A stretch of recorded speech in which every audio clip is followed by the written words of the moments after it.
In order to make up for the class that we missed last week, we're going to look at the works of Georges Seurat in a somewhat extended screencast. Seurat was born in 1859, and he only began to study art after the Impressionist group had formed. He started when he was about 19 in 1878. As he began to study art, he became very much interested in the works of Eugène Delacroix, earlier Romantic painter, in studying his works at the Louvre. And in looking at those works, what he became most interested in, Seurat did, in looking at the works of Delacroix, was how Delacroix used adjacent colors to optically mix.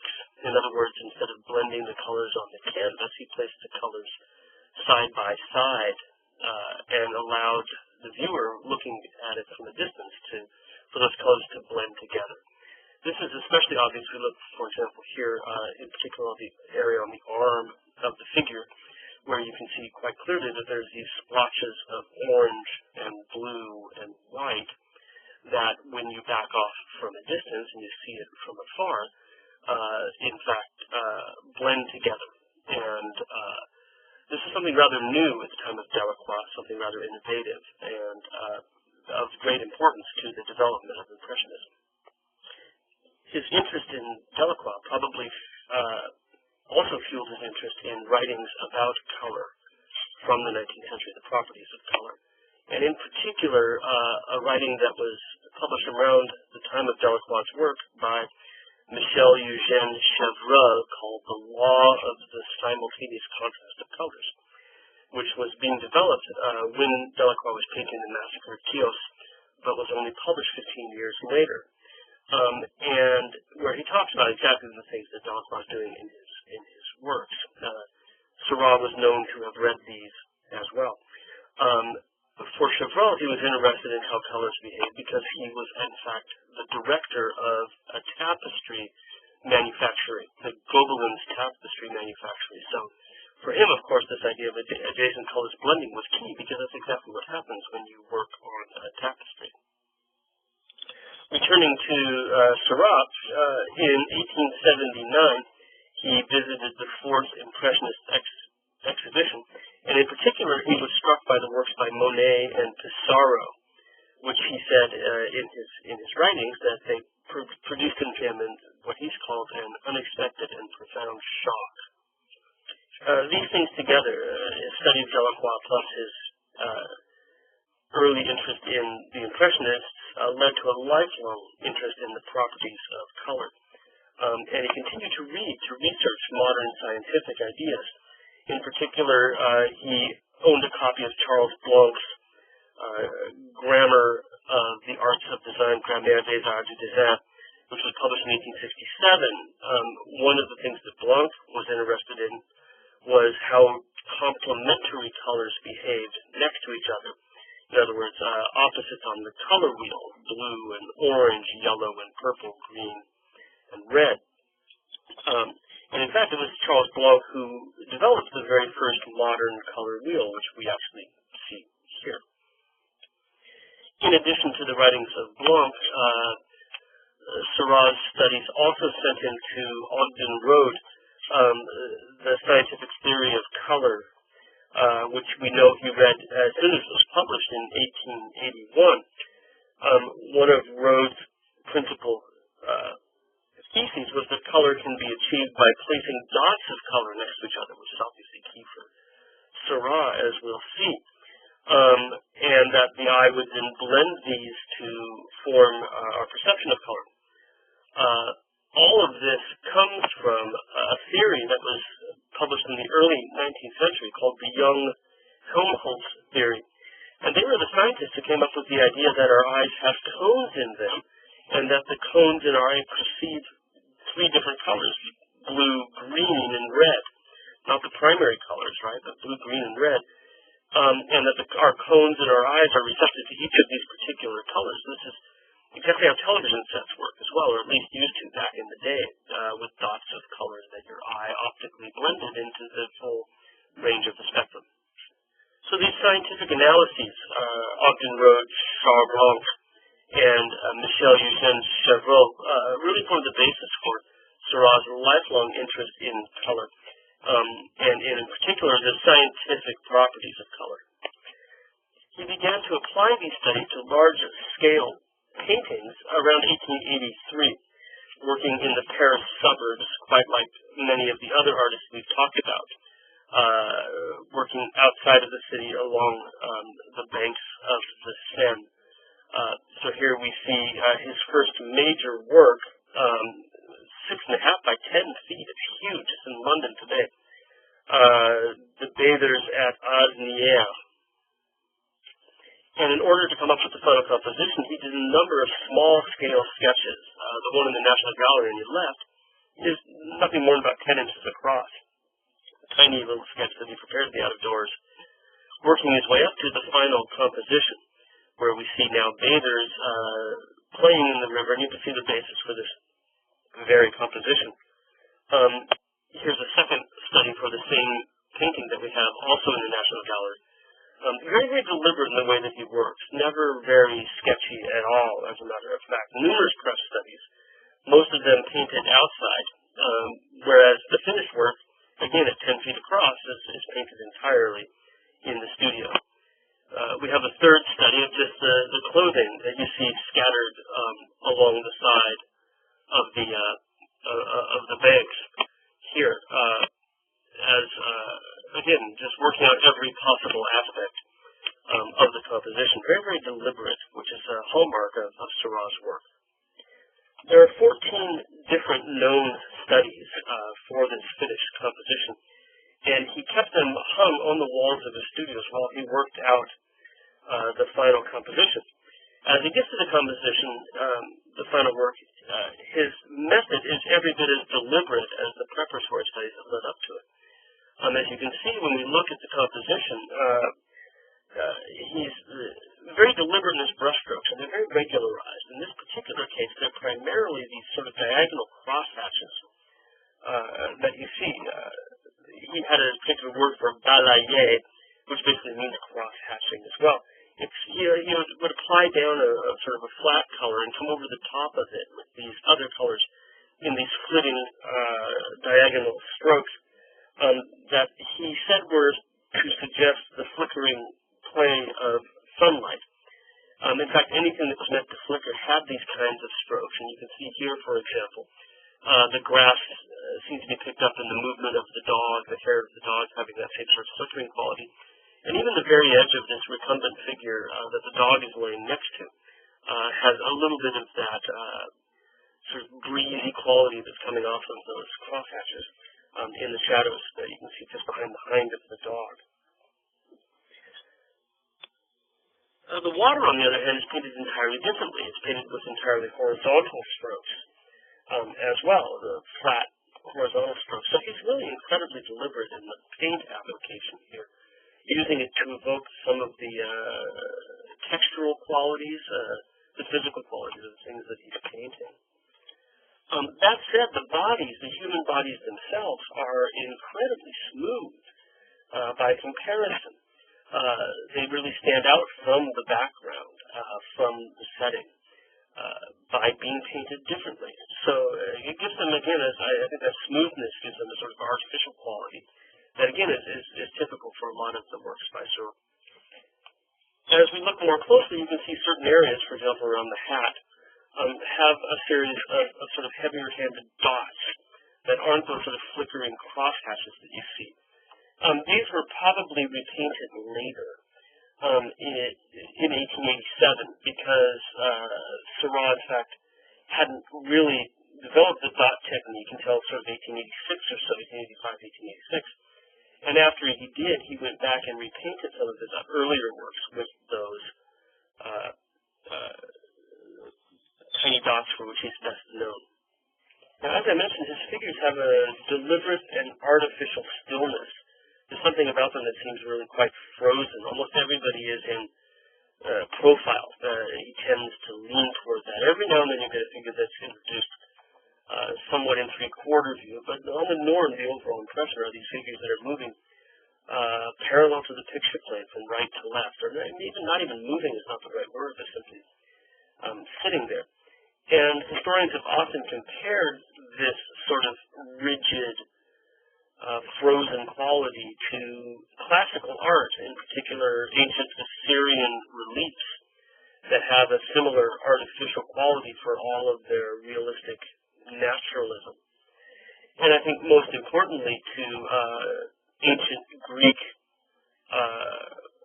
relief friezes, such as this one from the Parthenon, where again figures move across a single plane in sort of artificial repose, even when they're standing, balanced and articulated.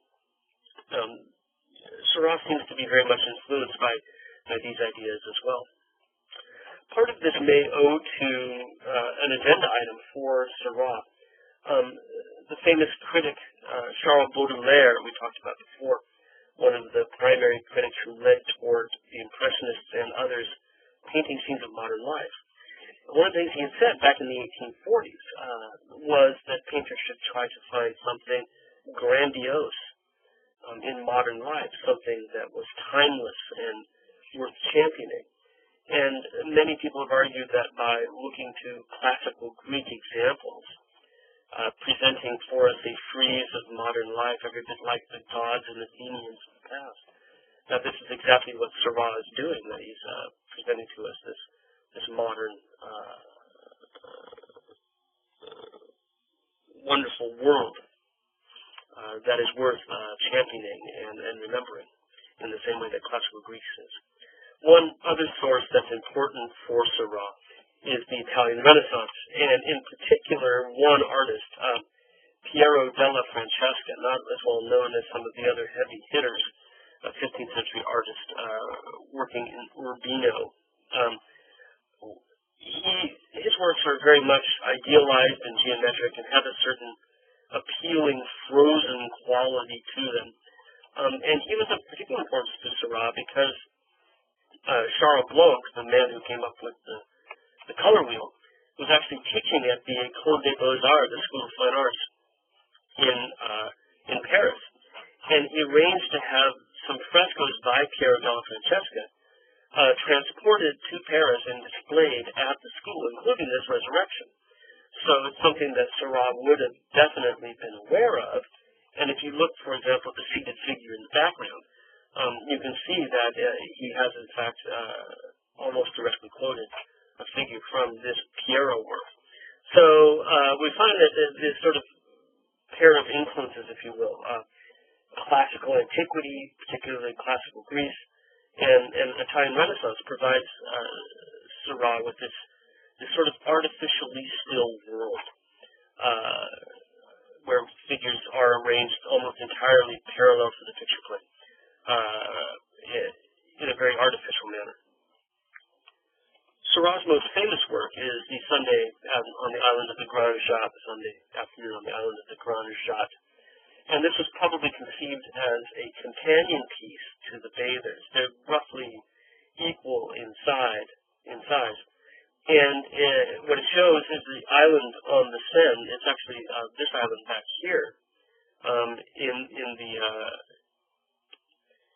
Asnières picture. This island here is, in fact, the island in the Grand Jatte. Those are the same places. So we're sort of, looking up that direction from off screen in the picture on the left, which is in Chicago. His working technique was very much the same, incredibly deliberate. A series of preparatory studies done on site, again very small, as you can see from the size of the brushstrokes, how small they are, taken back to the studio to work out different elements of the composition. So here's the basic layout of this part of the park, with somebody mooring a boat there.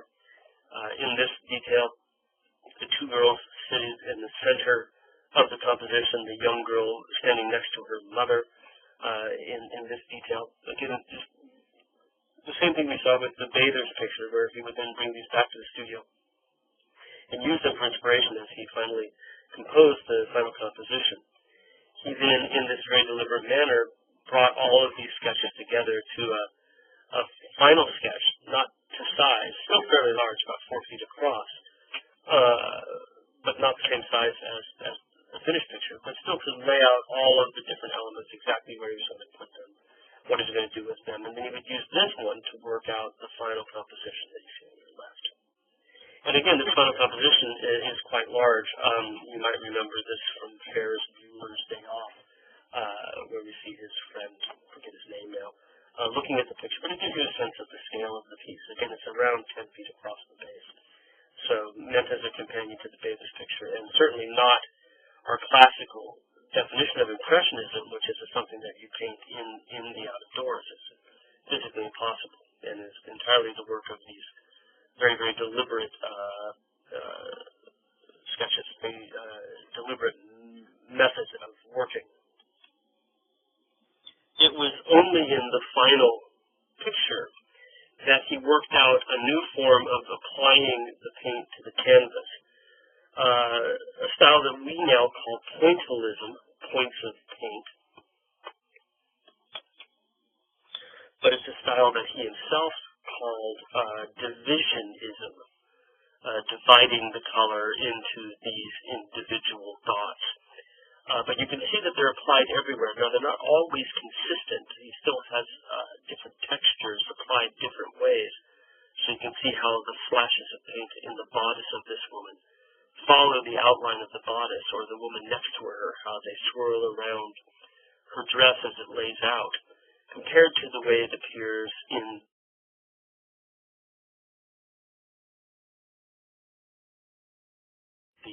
the grass.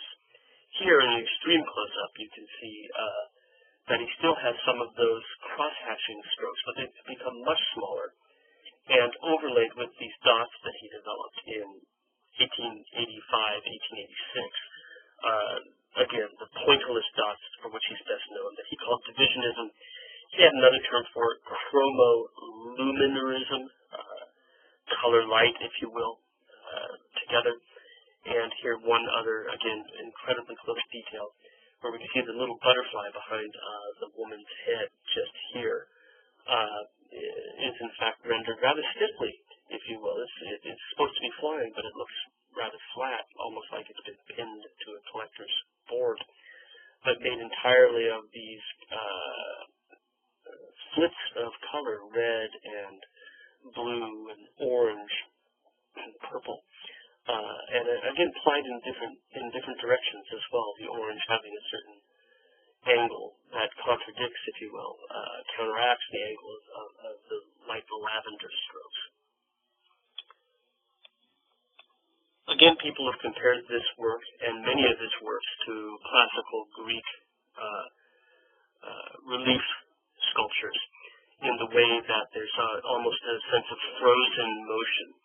That people may be seen as moving through the composition, but none of them really seem to move all that much, but rather seem sort of isolated, frozen into a particular space. So this is, again, I think, a hallmark of Seurat's work. And again, looking at the painter Piero della Francesca from the Italian Renaissance, you can see that same sense of arrested motion, figures that on one hand move through space, but on the other hand seem not to be moving at all. And it's sort of tempting to compare our two major figures here to this group on the left, or even to this figure here. You'll notice that these are two separate scenes in a sequence of images, but they each have someone moving in from the right without a great sense of motion in order to establish the scene for us, just as Seurat has done. Well, Seurat's picture was exhibited at the 8th and last Impressionist exhibition in 1886 after working on it for more than 2 years. It signaled to many critics a new direction for Impressionism, one that was much more scientific and analytical in the way that it approached color and paint. And it was one of the key works that led to the term Neo-Impressionism, or post-impressionism, being coined in the 1920s. It shares the broken brushstrokes of the Impressionists, an interest in color and light, but there's no attempts whatsoever to look spontaneous. It's much more obviously deliberate, more obviously time-consuming, much more difficult as a way of painting. There's no attempt Monet was time-consuming as well, if you look closely enough, but there was something about the way he painted that gave you, tried to fool you into thinking that it was quickly done. Seurat does none of that. He abandons it entirely. Everything looks as if it's the result of so much deliberation that he's almost, in many ways, sucked the life out of most of the figures that are here. Right? So this is a new direction for Impressionism that Seurat is heralding. In addition to the studies that we saw before, we have some finished works by Seurat in local collections as well. Here is a lighthouse at Honfleur, a place where Seurat spent many of his summers, right on the Normandy coast. I have a map for you as well. Honfleur is just here, at the place where the Seine empties into the North Sea, just across the river from Le Havre, which we've seen before on many occasions. In fact, this entire region is the region that the Impressionists and others liked so much.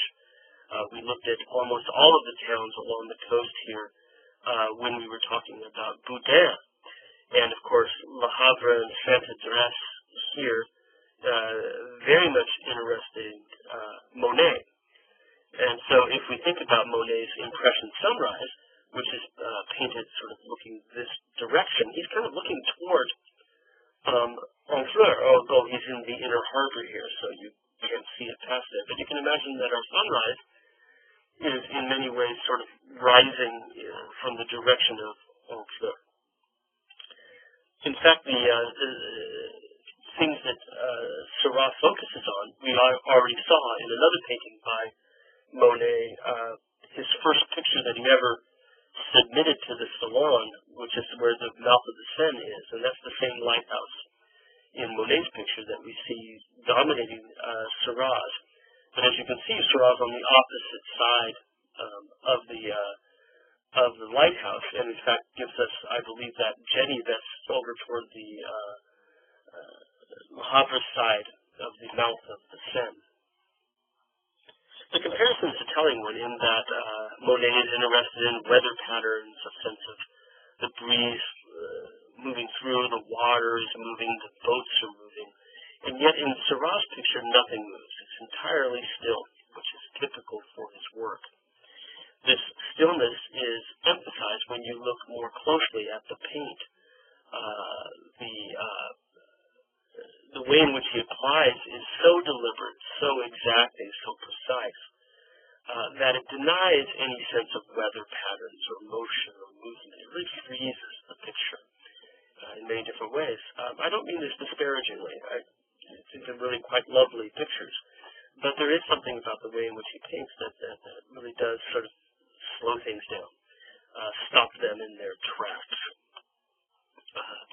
Nice detail here of the wharf where you can see the individual strokes and how very deliberate it is and how painstaking a process he paints. This is so very different from, it doesn't attempt to look spontaneous in any way, and that makes it very different from Monet and the other Impressionists that we've been looking at. But again, this dialogue with the paint, this interest in the action of painting, which we saw with Cézanne, is a hallmark of post-Impressionism. Another close detail of the foreground where we can see that even that bush in the lower right corner, once you get in on it, those two bushes, from a distance simply look as if it's casting a bluish shadow, but as you get up close you realize that it's a deliberate mingling of a whole range of colors that can be found elsewhere in the composition. Well, Seurat spent every summer on the Normandy coast after the Grand Jatte, and every summer in a different location. So in 1886 he was at Honfleur. In 1888, a little bit further west along the coast, he went to the town of Port-en-Bessin, which we see in the other National Gallery picture, just so you have a sense of location. Honfleur is here, right, and so we moved all the way over to Port-en-Bessin. For history buffs out there, where Omaha Beach was in D-Day during World War II. But of course, this is well after Seurat's time. On each of these forays, he would make, again, sketches outside and bring them back into the studio to develop more fully. And each time he did this, he'd end up with half dozen to a dozen finished pictures. As you might imagine, given his technique, there aren't as many of the finished pictures as there are of the sketches that he made. But come up with about a half dozen of these that he would work out over the winter in the studio back in Paris, where it's, the summers are for sketching outside. There are 3 or 4 of these that give us a sense of the location where we are. This is the harbor at Port-en-Bessin, so he's down the hill, and as you can see, there isn't a road there, but this little plateau up here is more or less where this is painted from, looking up the hill, away from the town. And in fact, you can see there's a pair of things in the corner. I'm not quite sure what they are. I tried to research this to find out what was up there. They look as if they're some sort of signal, perhaps, on the hill, or maybe related to a cemetery, which is there now, or even a chapel. I'm not 100% sure, but you can see them in fact, both pictures. Those same elements are there. So that helps us to locate where he is in our picture. While up on the hill, he actually, made other compositions where he turns around and looks back down toward the town and up the hill in the opposite direction. And so putting these together gives us a sense of sort of this place. This cute fishing village, which apparently is still relatively unspoiled as a fishing village along the rocky coasts of Normandy. Again, he remains focused on how your eye blends these dots of complementary colors. Notice how often he places blues and oranges and greens and reds immediately next to each other, allowing your eye then to play with them, how much he relies on the color triad of green, red, and blue rather than yellow, red, and blue, which again goes back to the ideas of Ogden Rood and our concepts of how the eye's rods, or the cones in your eye perceive color. Almost never using black. Even the darkest dots we look at, we find aren't in fact black, so much as they are a very, very deep green. Again, even the rock outcropping here, which from a distance turns a slightly colorful gray, close up is oranges and blues melded together. And I brought in this detail not only because the photo came out so darn good, but also because I wanted to look at just how deliberate the placement of the paint is. Where he's got, for example, if you look at this up here, there's a piece of blue that's got multiple colors on it, but then he's come right over the top of it and plunks right in the middle of that a double stroke of orange and red. And he's done this multiple times, here and here and here, where he's layered these colors up, and he's almost like like he's arranging a pie or something. He's putting the berries in exactly the right place on the top of the pie. Even if you look out at the water, you can see him doing the same thing. Here, for example, where he's got that darker green dot placed right on top of another stroke. So he waits till it dries and hit it with something else. And that sort of deliberate placement of colors on colors, we see, again and again and again, so incredibly deliberate. The other thing that we see at this point in his career, 1887, he starts to do this. He starts to paint frames around his pictures. So you can see here on the side, there's this transitional area between the actual physical frame and the painting, where he's painted a little area around the edge. And as you can see in this picture, it's a darker tone, but it modulates depending on what it's next to. So it's not always exactly the same, and it gets ever so slightly lighter if you look at it above and below, for example, that line. where you can see it gets darker as the scene gets darker. He sees it as a transition. Looking here at the upper left corner, I know this is a little blurry, sorry about that, but you can see how that border here changes as we move from the shadow of the hill into the light above. Once he figured out this sort of transitional bordering, he went back to some of his earlier pictures, like Le Grand Jatte, and painted borders on them as well. So when we go back and look at that, that was actually added at a later date in order to apply this sort of new, how do you want to say, this new technique that he was developing in 1887. Our last picture in Gravelines is from the very last year of his life, as a matter of fact. He died very young, 31 years old is all. And this is, again, just simply one of his sketches, a smaller work, only about 12 inches across, for a finished work. And again, so you have an idea of where he is. Well, Hobbs is way down here, and this red dot on our Google map gives us where Gravelines is, on the narrowest part of the North Sea, the English Channel, if you will, right across the way from the White Cliffs of Dover. And this is where he spent his last summer.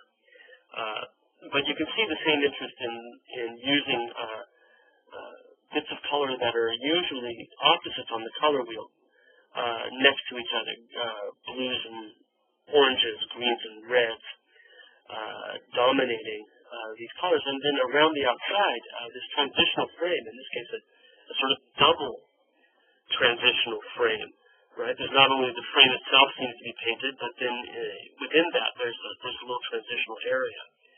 And as we look at this transition, you can see that everywhere we look it changes as we move from the painted area, which is every bit as deliberate as anything we've seen so far, through the transitional thin border to the thicker border outside, and how the painting on that thick border is meant to address what's going on in the main picture. And you can see this everywhere that you look. Well, that's it for this one. This begins to make up for the class that we missed last week.